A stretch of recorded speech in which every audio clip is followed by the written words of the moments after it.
बिहार की जनता अपराध से महाजंगल राज आ गया है। किस तरह से पटना में खेमका जी का हत्या हुआ, इन्हीं के कार्यकाल में उनके बेटे का भी हत्या हुआ। सवाल उठता है कि क्या नीतीश कुमार माननीय मुख्यमंत्री जी अचेत हो चुके हैं? क्या उनके साथ रहने वाले अगल बगल लॉ एंड ऑर्डर पर ध्यान नहीं देते हैं? चरम सीमा पर है, भ्रष्टाचारी चरम सीमा पर है।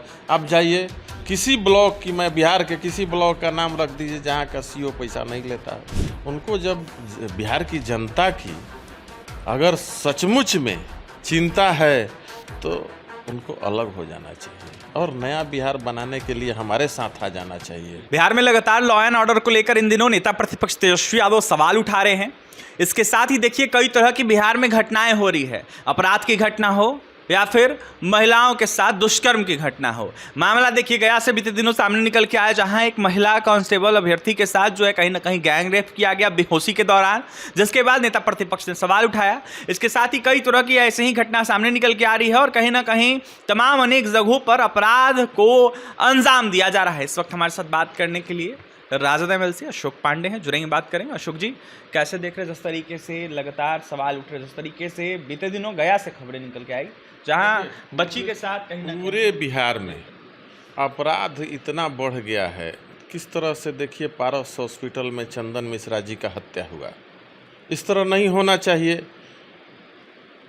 सवाल उठता है कि क्या नीतीश कुमार माननीय मुख्यमंत्री जी अचेत हो चुके हैं? क्या उनके साथ रहने वाले अगल बगल लॉ एंड ऑर्डर पर ध्यान नहीं देते हैं? तो बिहार की जनता अपराध से महाजंगल राज आ गया है। किस तरह से पटना में खेमका जी का हत्या हुआ, इन्हीं के कार्यकाल में उनके बेटे का भी हत्या हुआ और उनको सुरक्षा प्रदान नहीं की गई। तो क्या व्यापारी भी सुरक्षित नहीं है? किस तरह से उनके कुंदन कृष्ण जी ये नहीं कह रहे हैं कि अपराध पर जो है हम लगाम लगाएंगे, उसका क्या उपाय करेंगे। उल्टे हम किसान परिवार से आते हैं, किसानों को ही कह रहे हैं कि किसान जब काम नहीं रहता है उस समय अपराध ज़्यादा हो जाता है। इसका मतलब कि किसान ही अपराधी हैं, किसान ही अपराध करते हैं। तो यह जो है इस तरह का माननीय मुख्यमंत्री जी का जो चल रहा है, अभी बिहार की जनता इनसे त्रसित हो गई है, महाजंगल राज आ गया है और आने वाले समय में जुआ का जो हम लोग नकल कर रहे हैं, जिस तरह से देख ही रहे हैं, तो जुआ मुख्यमंत्री बनेंगे, तेजस्वी यादव जी बनेंगे, नया बिहार लाएंगे, नए जुआओं के भविष्य के बारे में सोचेंगे। और आप लोग भी दिखाते रहिए, मीडिया के लोग, आप लोग तो जानते ही हैं कि कितना चरम सीमा पर है। ये देखिए विशेष गहन मतदाता पुनरीक्षण का कार्यक्रम चल रहा है, किस तरह गरीबों का वोट काटा जा रहा है। हम देखे हैं हमारे ही क्षेत्र में, इसी तरह से लेकर जमा कर दे रहा है, फिर आप 1 तारीख से मांगिएगा डॉक्यूमेंट्स।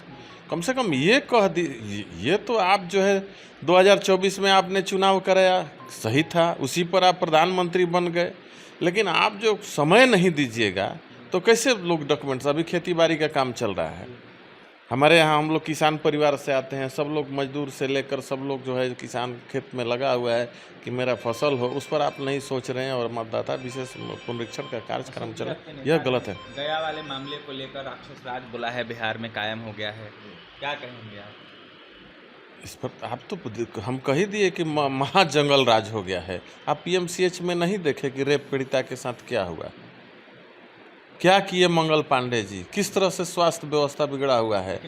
मंगल जी तो मंगल कर रहे हैं, कभी किसी हॉस्पिटल में जा रहे हैं, आप देख रहे हैं, और रोज ट्वीट कर रहे हैं कि लालू जी के बारे में, इनके बारे में, कभी इलेक्शन वो लड़े नहीं और मुफ्त में उनको मिला हुआ है। तो क्या जानते हैं जनता का दर्द। 90 का दशक बार 90 के दशक में कुछ नहीं था, अपराध का देख लीजिए, अभी 71,000 करोड़ का घोटाला हुआ है, आप देख ही रहे हैं। किस चीज का घोटाला हुआ? ये नहीं, कहाँ उन लोगों ने उपयोगिता प्रमाण पत्र दिया, ना उसका ही दिया, कुछ है उसका हिसाब किताब तो है नहीं। घोटालेबाजों की सरकार ये बिहार में जो चल रही है, कह सकते ये तो चरम सीमा पर है, भ्रष्टाचारी चरम सीमा पर है। आप जाइए किसी ब्लॉक की, मैं बिहार के किसी ब्लॉक का नाम रख दीजिए जहाँ का सीओ पैसा नहीं लेता हो, जहाँ का बीडीओ इंदिरा आवास में पैसा नहीं लेता हो, ये ऐसा है कहीं? आप बता दीजिए हमको। हर जगह भ्रष्टाचारी है। हर जगह पूरे बिहार में है, कहीं ऐसा ब्लॉक नहीं है जहाँ की भ्रष्टाचारी चरम सीमा पर नहीं है। अच्छा, चिराग पासवान का एक बयान आया है, आपने भी सुना होगा। उन्होंने कहा है कि मैं जिस सरकार में, उस सरकार में अपराध काफ़ी ज़्यादा हो रहा है और मेरा दुर्भाग्य है कि मैं इस सरकार में हूँ, अपराध को ये सरकार कहीं ना कहीं लगाम नहीं इसमें लगा दुर्भाग्य पा की रही है। क्या बात है, आप बताइए। उनको जब बिहार की जनता की अगर सचमुच में चिंता है तो उनको अलग हो जाना चाहिए और नया बिहार बनाने के लिए हमारे साथ आ जाना चाहिए। और दोनों लोग जुआ हैं, मुकेश सहनी जी हमारे साथ हैं नया बिहार बनाने के लिए, तो हमारे साथ आ जाएंगे, सुधर जाएगा। चलिए, हमारे साथ आ जाएंगे तो सीधा सीधा सुधर जाएगा। ऑफर कहीं ना कहीं दे दिया अशोक पांडे ने राजद से एमएलसी, और यह साफ तौर पर कह रहे हैं कि तीनों युवा एक साथ अगर आ जाए तो नया बिहार बनेगा, क्योंकि नया बिहार बनाने की तेजस्वी यादव, मुकेश सहनी पहले से ही बात कर रहे हैं। अगर चिराग पासवान भी चाहते हैं कि बिहार नया बने तो वो कहीं ना कहीं आ जाए हमारे साथ। फिलहाल देखने वाली बात यह हो कि चिराग पासवान क्या कुछ फैसला लेते हैं, लेकिन जिस तरीके से चिराग पासवान का बयान आया, इसको लेकर बिहार की सियासत तेज हो गई है, कई तरह के प्रश्न उठ रहे हैं। अशोक पांडे ने जमकर निशाना साधा नीतीश सरकार पर, अपराध को लेकर सवाल उठाया और यह साफ तौर पर कहा है कि बिहार में लॉ एंड ऑर्डर पूरे तरीके से ध्वस्त है। अंचल कार्यालय में कहीं ना कहीं भ्रष्टाचार लगातार कायम है और ऐसे में जो पदाधिकारी हैं वो बिना पैसे लिए, बिना घूस लिए कोई काम नहीं करते हैं। देखने वाली बात यह होगी नीतीश सरकार किस तरीके से भ्रष्टाचार से लेकर अपराध पर कैसे लगाम लगाती है। पटना से सहयोगी सुधांशु के साथ अभिषेक की रिपोर्ट।